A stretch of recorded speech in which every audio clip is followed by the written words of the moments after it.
Professor Franks, thanks so much for being with us. Why don't you start off by talking about the significance of the current president, a highly contested race that many considered fraught with irregularities.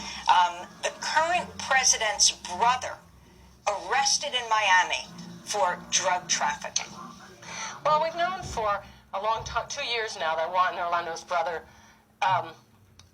Tony, was involved in drug trafficking. He was, in fact, named in U.S. federal court 2 years ago. And we know that there are drug traffickers from top to bottom in the Honduran government. So for Hondurans, this is no surprise. What's important is that he actually was arrested and is going to be presumably brought to justice. What this signals, though, is what people call an outsourcing of the criminal justice system.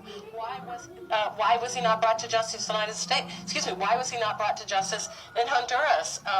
It shows that there's complete breakdown of the Honduran criminal justice system, that this man wasn't brought to justice a long time ago in Honduras. And Dana Frank, according to the federal indictment, the authorities actually have videotape and audio recordings of Tony Hernandez receiving a $50,000 payment from drug dealers for his work on their behalf. Is it conceivable that all of this occurred and the president, the brother of Tony Hernandez, the current president, knew nothing about it?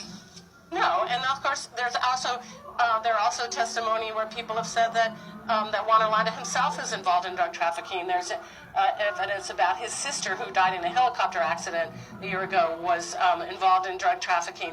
So this is not just an isolated incident. We have evidence of drug traffickers top to bottom throughout the Honduran government, including in the current Congress. Do you think it's fair to say Honduras is coming close to a narco state? Well, I think that it's a narco state. I guess it depends on your definition of a narco state. Certainly, it's not like you can say, here's the Honduran government fighting the good fight against drug traffickers, and that doesn't work. There's a lot of people say, well, we'll pour this money into the Honduran security forces and they'll fight drug trafficking, because the Honduran military is very much involved in drug trafficking as well.